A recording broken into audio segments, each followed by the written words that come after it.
Welcome back to where it all started just over a year ago, Ultra Sports Asia's hometown of Chiang Mai, for another Rugby Tens.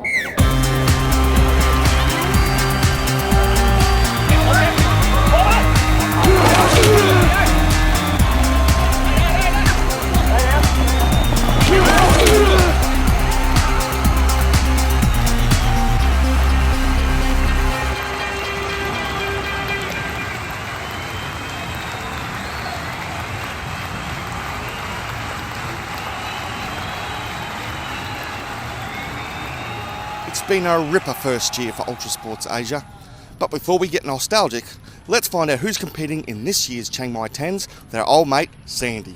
The good thing about this year is there's so many local sides playing. We've got, I think, 8 from Chiang Mai.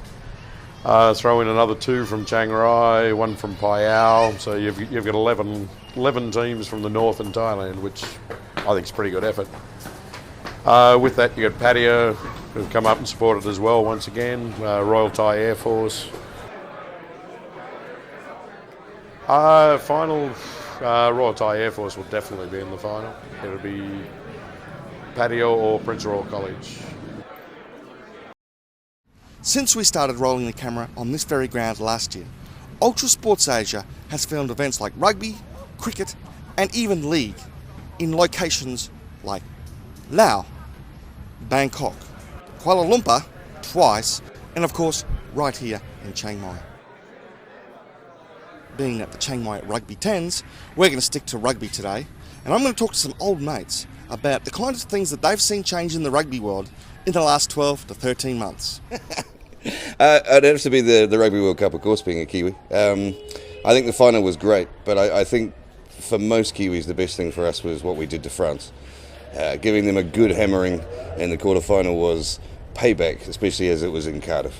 Out of the whole World Cup experience, Argentina really stood up. Obviously Japan winning 3 matches but not getting through to a quarter-final was quite outstanding on their behalf as well. It's great that Japan have managed to pull that off, and the support that we're seeing now at club level throughout Asia, whether it's Hong Kong, Thailand, has been absolutely fantastic. I think in 2019 at Japan there will be a fantastic tournament, and this should flow down here to Chiang Mai, and the whole of Asia should be enveloping the success of Japan and what's going to happen in the next 4 years. Right, let's go.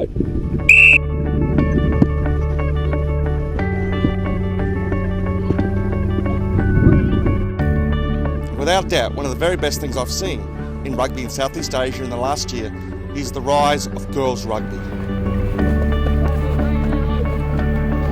Within Thailand, I found rugby is becoming a popular sport, especially within women's rugby. Well, the northern girls, I've got to be very careful here because I'm actually married to one of them. They're pretty tough lasses. They like the physical side of things. They're quite athletic. I think it's sort of in their blood. When I was coaching the national team, the women used to always turn up on time. When they were training, they used to put 100% into their training. They were more professional than the men, and these girls would turn up to training at 9 o'clock in the morning, train for an hour, go to university or go to work, come back at 4 o'clock from university or work, go back onto the training paddock, train for another 2 hours, and then go home. So, and these are girls that aren't getting paid. In the north and northeast of Thailand in particular, they love their social life. So anything that helps them have an excuse to get together, they're all for it. They're not looking at, none of them are looking at the camera, they're very shy. Well, maybe later. But every year has its ups and has its downs. And in this year, the rugby community has said goodbye to a couple of legends. It was a pretty sad year for New Zealand rugby. Jerry Collins going first in a very tragic accident, taken way too young when he was actually still playing rugby. There was a lot of people hurting, and it was sad. And just a couple of days ago, Jonah passing away. Nobody expected it. First superstar of rugby. Yeah, I actually played against Jonah Lomu in '93 for the Australian schoolboys against the New Zealand schoolboys in Rotorua. Jonah Lomu at the time was playing at number 8. He was a 120 kilo number 8. He was running, I think it was 10.8 for 100 metres. You could already see at that point he was going to be a true legend of the sport. I was involved in Operation Breakthrough in Hong Kong, which is a charity for street kids. And Jonah Lomu was one of our ambassadors, working with the Standard Chartered Bank and the Laureus. And we were thrilled to bits that he came and gave so much time with the kids. Very sad indeed to lose Jonah Lomu.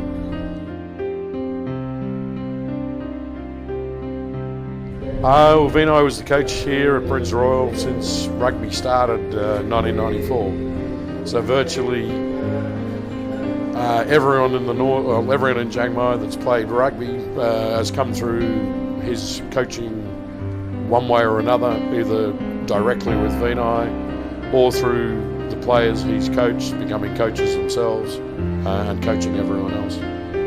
So there would be no rugby in Chiang Mai without Vinai. So yeah, and he died Monday this week. The funeral all week with the cremation yesterday. So yesterday was fun for the tournament. Some teams going to the funeral, coming back and playing games.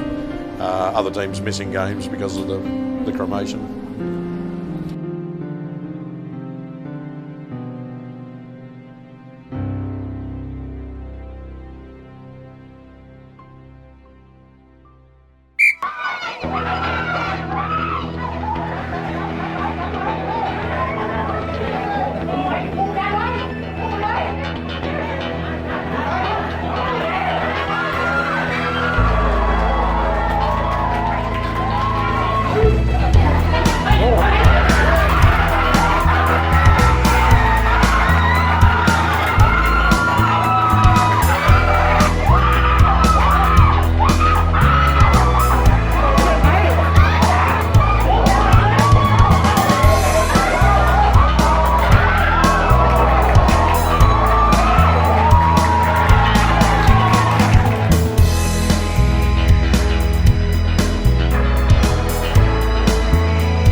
Ultra Sports Asia looks forward to an exciting 2016.